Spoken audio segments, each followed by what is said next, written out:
हाय दोस्तों, मैं घनश्याम यादव।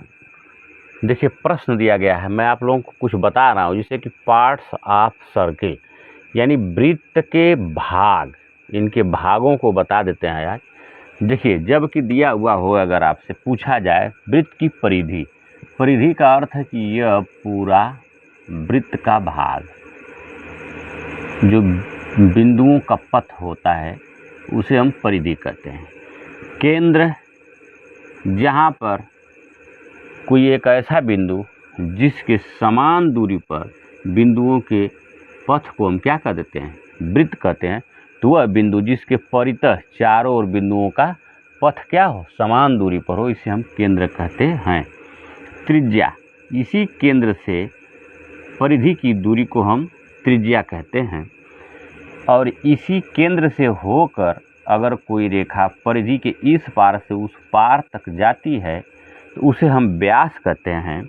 लेकिन अगर केंद्र यहाँ हो वृत्त का, केंद्र से होकर न जाए लेकिन परिधि के इस पार से उस पार यानी यहाँ से वहाँ तक आंतरिक मिलाए, उसे हम जीवा कहते हैं। जिसे यह एक वृत्त है, वृत्त का केंद्र यहाँ पर है लेकिन इसके परिधि को आंतरिक मैंने अंदर अंदर मिलाने का जो काम करता है, लेकिन केंद्र से होकर रेखा न जाती, उसे हम जीवा कहते हैं।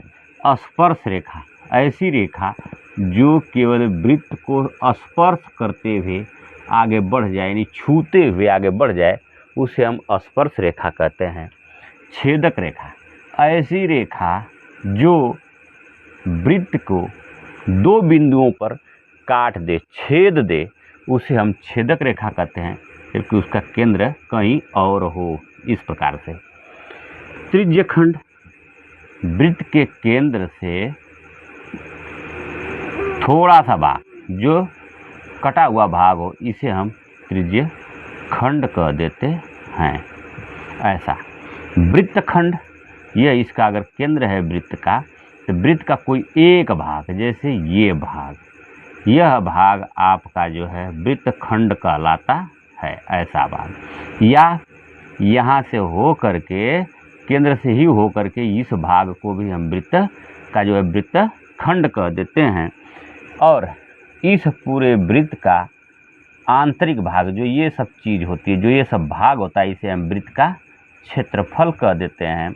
और चाप, केंद्र से केवल कुछ दूरी पर कटाए हुए चाप, कुछ दूरी तक केवल खींचे गए बिंदुओं के पथ को ही हम क्या कहते हैं, चाप कहते हैं।